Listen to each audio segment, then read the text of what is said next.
Quartile deviation in continuous series. ഇനി continuous സീരീസിൽ എങ്ങനെയാണ് ക്വാർട്ടൈൽ ഡീവിയേഷൻ കണ്ടുപിടിക്കുക നോക്കാം. Quartile deviation is Q3 minus Q1 divided by 2 തന്നെ. ആൻഡ് പിന്നെ coefficient of QD is Q3 minus Q1 divided by Q3 plus Q1. Interquartile ranges Q3 minus Q1 ഒക്കെ same തന്നെയാണ്. ഇനി ഇവിടെ നമ്മൾ Q1ഉം Q3യും കാണാനുള്ള ഫോർമുലയ്ക്കാണ് പിന്നെ ഡിഫറൻസ് വരുന്നത്. നമുക്ക് അറിയാമായിരുന്നു മീഡിയൻ കാണാനുള്ള ഫോർമുല എന്തായിരുന്നു in continuous series L plus n/2 minus M/C divided by F. ഇങ്ങനെ ഒരു ഫോർമുല ഉപയോഗിച്ചിട്ടാണ് നമ്മൾ മീഡിയൻ കണ്ടുപിടിച്ചത്. നിങ്ങൾക്ക് ഓർമ്മയുണ്ടോ? നമ്മൾ മീഡിയൻ കാണാൻ വേണ്ടി ഉപയോഗിച്ച ഫോർമുല. അതേപോലെ സിമിലർ ആയിട്ടുള്ളൊരു ഫോർമുല ഉപയോഗിച്ചിട്ടാണ് നമ്മൾ എന്ത് കാണാൻ പോകുന്നത്? Q1ഉം Q3യും കാണാൻ പോകുന്നത്. അപ്പോൾ Q1 കാണാനുള്ള formula is Q1 is equal to L1 plus, അത് ഞാൻ Q1 Q3 എന്നുള്ളതാണ് L1 L3 എന്ന് ഉപയോഗിക്കാൻ പോകുന്നത്. L1 പ്ലസ് ഇവിടെ n/2 എന്ന് പറഞ്ഞ സ്ഥാനത്ത് Q1 വരുമ്പോൾ n/4 minus M1 into C1 divided by F1. ഇതാണ് നമ്മൾ ഉപയോഗിക്കാൻ പോകുന്ന ഫോർമുല. ആൻഡ് ഇവിടെ L1 എന്ന് പറയുന്നത് നമ്മളെ പിന്നെ Q1 ക്ലാസ് എന്ന് പറയും. അതായത് n/4 ഒബ്സർവേഷൻ വരുന്ന ഒരു ക്ലാസ്സാണ്. നമുക്കൊരു എക്സാമ്പിൾ വെച്ചിട്ട് നമുക്ക് നോക്കാം. നമുക്ക് ക്ലാസ്സും ഫ്രീക്വൻസിയും തന്നിട്ടുണ്ട് എന്ന് വിചാരിക്കാം. അപ്പോൾ classes 10 to 20, 20 to 30, 30 to 40, 40 to 50, 50 to 60. ഇതാണ് എൻ്റെ ക്ലാസ്സുകൾ. ഫ്രീക്വൻസി തന്നിട്ടുണ്ട് 5, 7, 12, 8, 4. അങ്ങനെ ഒരു ക്വസ്റ്റ്യൻ തന്നിട്ടുണ്ട് വരിക. ഞാൻ എങ്ങനെയാണ് Q1 കാണുകയെന്ന് കാണിച്ചു തരാം. Q1 കാണണമെങ്കിൽ നമുക്ക് ക്യുമുലേറ്റീവ് ഫ്രീക്വൻസി ആദ്യം കണ്ടുപിടിക്കണം. ക്യുമുലേറ്റീവ് ഫ്രീക്വൻസി കാണാം 5, 12, 12 plus 12 24 plus 8 32 and 36. Capital N is equal to 36 എന്നാണ് കിട്ടിയിരിക്കുന്നത്. അപ്പോൾ നമ്മൾ മീഡിയൻ ക്ലാസ് ഐഡൻറ്റിഫൈ ചെയ്ത പോലെ തന്നെ ഇവിടെ നമ്മൾ ആദ്യം ആരെ ഐഡൻറ്റിഫൈ ചെയ്യണോ? Q1 class. അതായത് ഏത് ക്ലാസ്സിലാണ് Q1 കിടക്കുന്നത് ആ ക്ലാസ് നമ്മൾ ഐഡൻറ്റിഫൈ ചെയ്യണം. അപ്പോൾ മീഡിയൻ ക്ലാസ് കണ്ടത് n/2 ഒബ്സർവേഷൻ പോകുന്ന ക്ലാസ് ആണെങ്കിൽ ഇവിടെ n/4 ഒബ്സർവേഷൻ്റെ ക്ലാസ്സിനെയാണ് എന്ത് പറയുന്നത്? Q1 class. അപ്പോൾ നമ്മൾ n/4 എത്രയാണ് നോക്കി. That is 36/4 9. അപ്പോൾ 9th ഒബ്സർവേഷൻ വരുന്ന ക്ലാസ്സാണ് എൻ്റെ Q1 ക്ലാസ്. അപ്പോൾ ഞാൻ നോക്കിയപ്പം 9th ഒബ്സർവേഷൻ വരിക പറഞ്ഞാൽ ക്യുമുലേറ്റീവ് ഫ്രീക്വൻസിയിൽ 9ൻ്റെ തൊട്ട് മുകളിൽ വരുന്നൊരു ക്യുമുലേറ്റീവ് ഫ്രീക്വൻസി കണ്ടു 12. ആ ക്ലാസ്സിനെയാണ് ഞാൻ എന്ത് പറയാൻ പോകുന്നത്? Q1 ക്ലാസ് എന്ന് പറയാൻ പോകുന്നത്. ഇതാണ് നമ്മുടെ Q1 ക്ലാസ്. അപ്പോൾ ഈ ഫോർമുലയിൽ L1 എന്ന് പറഞ്ഞാൽ it is the lower limit of the Q1 class which is 20 plus what is n/4 നമ്മൾ കണ്ടിട്ട് 9 മൈനസ് M1 എന്ന് പറഞ്ഞാൽ ക്യുമുലേറ്റീവ് ഫ്രീക്വൻസി അപ് ടു പിന്നെ Q1 ക്ലാസ്. Q1 ക്ലാസ്സിൻ്റെ തൊട്ട് മുകളിൽ വരുന്നത് അത് 5 ആണ്. C1 is class width of Q1 class which is 10 and F1 is frequency of Q1 class which is 7. അപ്പോൾ 20 പ്ലസ് ഇതിനെ സിംപ്ലിഫൈ ചെയ്യുമ്പോൾ നമുക്ക് 5.71 എന്നാണ് വന്നിരിക്കുന്നത്. അപ്പോൾ ദിസ് ഇസ് 25.7. ഇങ്ങനെയാണ് ഇവിടെ Q1 കണ്ടുപിടിക്കുക. ഓക്കെ. സിമിലർലി Q3 കണ്ടുപിടിക്കാനുള്ള ഫോർമുല ഇതേമാതിരി L3 പ്ലസ് ഇവിടെ മുക്കാൽ ഭാഗമാണെന്ന് വരുന്ന പറഞ്ഞപ്പോൾ 3n/4 3/4 ആണ് minus M3 into C3 divided by F3. ഇങ്ങനെയാണ് ഞാൻ ഫോർമുല എഴുതുന്നത്. അപ്പോൾ ഇവിടെ നമ്മൾ Q3 കാണാനുള്ള ഫോർമുലയാണ്. അപ്പോൾ നമ്മൾ എന്ത് ചെയ്യുന്നു?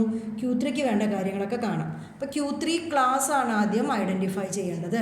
അപ്പോൾ Q3 ക്ലാസ് എന്ന് പറഞ്ഞാൽ 3n/4 ഒബ്സർവേഷൻ വരുന്ന ക്ലാസ്സാണ്. അപ്പോൾ 3n/4 എന്ന് പറഞ്ഞാൽ n/4 9 ആണ്.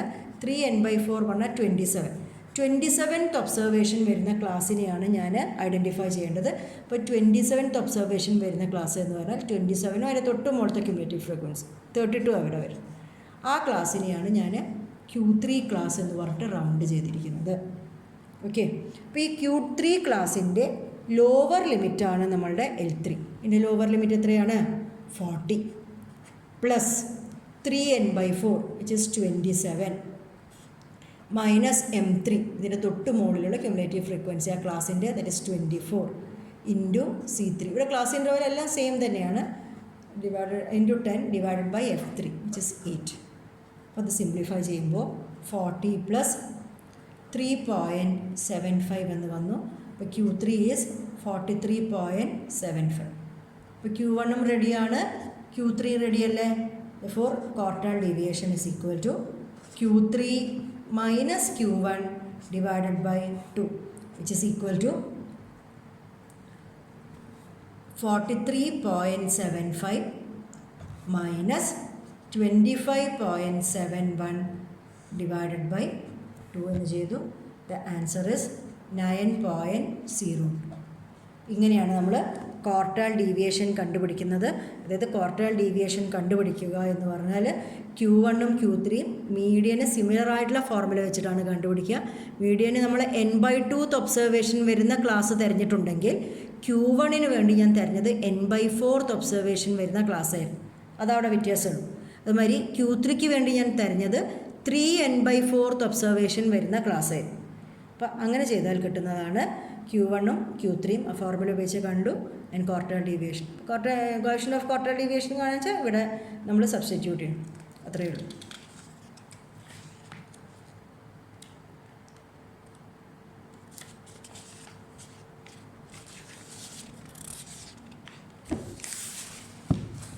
നമ്മൾ മറ്റൊരു ക്വസ്റ്റ്യൻ നോക്കുകയാണ്. Find quartile deviation, classes and frequency തന്നിരിക്കുന്നു. ഇനി നമ്മൾ ചെയ്യാൻ പോകുന്നത് ക്യുമുലേറ്റീവ് ഫ്രീക്വൻസി കാണാനാണ് അല്ലേ. ക്വാർട്ടൈൽ ഡീവിയേഷൻ കാണണമെങ്കിൽ ആദ്യം ക്യുമുലേറ്റീവ് ഫ്രീക്വൻസി കണ്ടു. Cumulative frequency 4 plus 10 14, 14 plus 15 29, 29 plus 20 49, 49 plus 11 60. ഇവിടെ capital N is equal to 60 എന്ന് കിട്ടിയിരിക്കുന്നു അല്ലേ. ഇനി ഞാൻ Q1 കാണണം അല്ലേ. അപ്പോൾ വാട്ട് ഈസ് Q1 കാണണമെങ്കിൽ ആദ്യം L1 plus n/4 minus m1 into C1 divided by F1 formula എഴുതി വെച്ചു. ഏറ്റവും ആദ്യം വേണ്ടത് Q1 ക്ലാസ് ആണ്. Q1 ക്ലാസ് കാണാൻ വേണ്ടിയിട്ട് ഞാൻ ആരെ കാണണു? n/4th ഒബ്സർവേഷനെ കാണുന്നു. n/4 എന്ന് പറഞ്ഞാൽ 60/4 വിച്ച് ഈസ് 50. 15th ഒബ്സർവേഷൻ ഏത് ക്ലാസ്സിലാണോ വരുന്നത് അതാണ് എൻ്റെ Q1 ക്ലാസ്. അപ്പോൾ 15 പറഞ്ഞാൽ നോക്കൂ, 15ൻ്റെ തൊട്ട് മുകളിലുള്ള ക്യുമുലേറ്റീവ് ഫ്രീക്വൻസി 29 ആണ് വന്നത്. അപ്പോൾ ഈ ക്ലാസ്സാണ് എൻ്റെ Q1 class. This is my Q1 class. Q1 class നമ്മൾ ഐഡൻറ്റിഫൈ ചെയ്ത് കഴിഞ്ഞാൽ പിന്നെ അത് റൗണ്ട് ചെയ്ത് കഴിഞ്ഞാൽ നമുക്ക് ഫോർമുല എഴുതാനൊരു ബുദ്ധിമുട്ടുമില്ല. അപ്പോൾ അതും അതിന് തൊട്ടടുത്തുനിന്ന് അതിനുള്ള വാല്യൂസ് എല്ലാം കിട്ടും അല്ലേ. What is L1?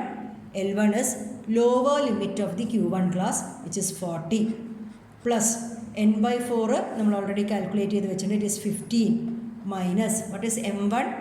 ഈ ക്ലാസ്സിൻ്റെ തൊട്ട് മുകളിൽ വരുന്ന cumulative frequency which is 14 and C1 is class interval. ഇവിടെ 40 to 20 ആണ് നമ്മൾ 40 to 60 ആണ് നമ്മളെ ക്ലാസ്. അതുകൊണ്ട് 20 ആണ് ക്ലാസ് വിഡ്ത്ത് വരുന്നത് divided by F1. F1 is frequency of the Q1 class which is 50. അപ്പോൾ ഇങ്ങനെയാണ് നമ്മൾ കിട്ടുന്നത്. ഇത് സിംപ്ലിഫൈ ചെയ്യുമ്പോൾ 40 പ്ലസ് 20/15 എന്ന് വരും. And the answer is 41.33 Q1. ഒരു Q3 കണ്ടുപിടിക്കാമല്ലോ. Q3 is L3 plus 3n/4 minus M3 into C3 divided by F3. അപ്പോൾ Q3 ക്ലാസ് ഐഡൻറ്റിഫൈ ചെയ്യണം. അതെങ്ങനെയാണ്?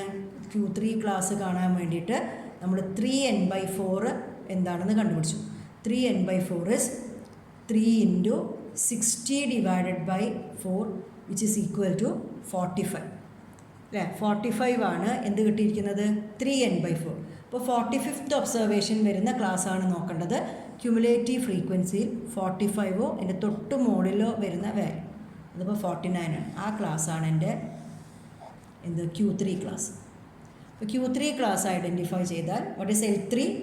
Lower limit of the Q3 class 60 plus 3n/4 is 45 minus what is M3? ഈ ക്ലാസ്സിൻ്റെ തൊട്ട് മുകളിലത്തെ cumulative frequency. അപ്പോൾ അവിടെ എന്താ? 29 into C3 which is again 20. ഓരോ ക്ലാസ്സിൻ്റെയും ക്ലാസ് എൻ്റെ വരെ നോക്കിയാൽ എല്ലാം ഇവിടെ 20 തന്നെയാണ്. Into 20 divided by F3. F3 is 20. അത് സിംപ്ലിഫൈ ചെയ്യുമ്പോൾ 60 പ്ലസ് 16 എന്ന് വരും. The answer is 76. അപ്പോൾ Q1ഉം കിട്ടി, Q3യും കിട്ടി. നമുക്കിനി ക്വാർട്ടൈൽ ഡീവിയേഷൻ കാണാം. Quartile deviation is equal to Q3 minus Q1 divided by 76 minus 41.33 divided by 2 ആണ്. The answer is 17.335. സിമിലർലി നിങ്ങൾക്ക് ഇൻ്റർ ക്വാർട്ടൈൽ റേഞ്ചും കോഎഫിഷ്യൻ്റ് ഓഫ് ക്വാർട്ടൈൽ ഡീവിയേഷനൊക്കെ ഫോർമുല അറിയാമല്ലോ. അവിടെ സബ്സ്റ്റിറ്റ്യൂട്ട് ചെയ്തിട്ട് നിങ്ങൾക്ക് കാൽക്കുലേറ്റ് ചെയ്യാവുന്നതേ ഉള്ളൂ. ഇങ്ങനെയാണ് നമ്മൾ എന്ത് കണ്ടുപിടിക്കുന്നത്? Quartile deviation. ഒരു ക്വസ്റ്റ്യൻ ഞാനൊന്ന് തുടങ്ങിത്തരാം. ഈ ക്വസ്റ്റ്യനിൽ ഇതിൽ പറഞ്ഞിരിക്കുന്നത് calculate an appropriate measure of dispersion എന്നാണ് പറഞ്ഞിരിക്കുന്നത്. Appropriate measure of dispersion for the following data എന്ന് പറഞ്ഞിട്ട് ക്ലാസും ഫ്രീക്വൻസിയും തന്നിരിക്കുന്നു. ഇവിടെ ക്ലാസ് തന്നിരിക്കുന്നത് നോക്കിയേ, up to 5 to 10, 10 to 15, 15 to 20, 20 to 25, above 25. അതായത് ഇങ്ങനത്തെ ക്ലാസ്സുകൾ നമ്മൾ പറയുന്ന പേരെന്തായിരുന്നു? ഇവിടെ ഈ സൈഡിൽ ഓപ്പൺ ആണ്. 5 പേരെ എന്ന് പറഞ്ഞാൽ ഇവിടെ ലോവർ ലിമിറ്റ് ചെയ്താന്ന് അറിയില്ല. ഇപ്പോൾ എബവ് 25 എന്ന് പറഞ്ഞാൽ 25നെക്കാട്ടും വലുത് എന്ന് പറഞ്ഞാലും നമുക്ക് എന്താ അറിയില്ല, അപ്പർ ലിമിറ്റും അറിയില്ല. അപ്പോൾ ഇങ്ങനത്തെ ക്ലാസ്സുകൾ നമ്മൾ എന്താ പറയുന്നത്? ഓപ്പൺ എൻഡ് ക്ലാസ്സസ് എന്നാണ്. അതായത് ഇതൊരു ഓപ്പൺ എൻഡ് ഡാറ്റയാണ് നമുക്ക് തന്നിരിക്കുന്നത് അല്ലേ. ഇത് തന്നിട്ട് ഇന്ന മെഷർ ഓഫ് ഡിസ്പേർഷൻ ഉപയോഗിക്കുമെന്നൊന്നും പറഞ്ഞിട്ടില്ല. ഇനി നമുക്കിനി രണ്ടും മെഷർ ഓഫ് ഡിസ്പേർഷനും കൂടിയൊക്കെ പഠിക്കാനുണ്ട്. പക്ഷേ ഈ ഓപ്പൺ എൻഡ് ഡാറ്റ തന്നിട്ട് ഒരു മെഷർ ഓഫ് ഡിസ്പേർഷൻ കണ്ടുപിടിക്കൂ എന്ന് പറഞ്ഞാൽ ഇവിടെ നമുക്ക് കണ്ടുപിടിക്കാൻ പറ്റുന്ന ഒരേ ഒരു മെഷർ ഓഫ് ഡിസ്പേർഷൻ ഏതേ ഉള്ളൂ? ക്വാർട്ടൈൽ ഡീവിയേഷൻ മാത്രമേ ഉള്ളൂ. അപ്പോൾ ഇവിടെ അപ്രോപ്രിയേറ്റ് മെഷർ ഓഫ് ഡിസ്പേർഷൻ ഏതാണ്? Quartile deviation. അപ്പോൾ ഓപ്പൺ എൻഡ് ഡാറ്റ തന്നിട്ടുണ്ടെങ്കിൽ ആകെ നമുക്ക് ഉപയോഗിക്കാൻ പറ്റുന്ന ഒരു മെഷർ ഓഫ് ഡിസ്പേർഷൻ എന്താണ്? Open end data. Open end ഡാറ്റയിൽ നമുക്ക് ഉപയോഗിക്കാൻ പറ്റുന്ന ഒരേ ഒരു മെഷർ ഓഫ് ഡിസ്പേർഷനാണ് ക്വാർട്ടൈൽ ഡീവിയേഷൻ. ഈ കാര്യം നിങ്ങൾ ഓർമ്മിച്ച് വെക്കണം. അപ്പോൾ നമുക്ക് ഇനിയിപ്പം കുഴപ്പമൊന്നുമില്ല, നമുക്കിതിപ്പോൾ ക്വാർട്ടൈൽ ഡീവിയേഷൻ ആണെന്ന് മനസ്സിലായി. ഇനി ജസ്റ്റ് നിങ്ങൾക്ക് കാൽക്കുലേഷൻ്റെ ഒക്കെ അറിയാമല്ലോ. ഇനി ഇത് ക്വസ്റ്റ്യൻ നിങ്ങൾ കംപ്ലീറ്റ് ചെയ്യണം. അപ്പോൾ എപ്പോഴും ഓർമ്മിച്ച് വെക്കണം, ആകെ ഇത് മാത്രമേ ഓപ്പൺ എൻഡ് ഡാറ്റയ്ക്ക് പറ്റുന്ന ഒരു മെഷർ ഓഫ് ഡിസ്പേർഷനുള്ളൂ.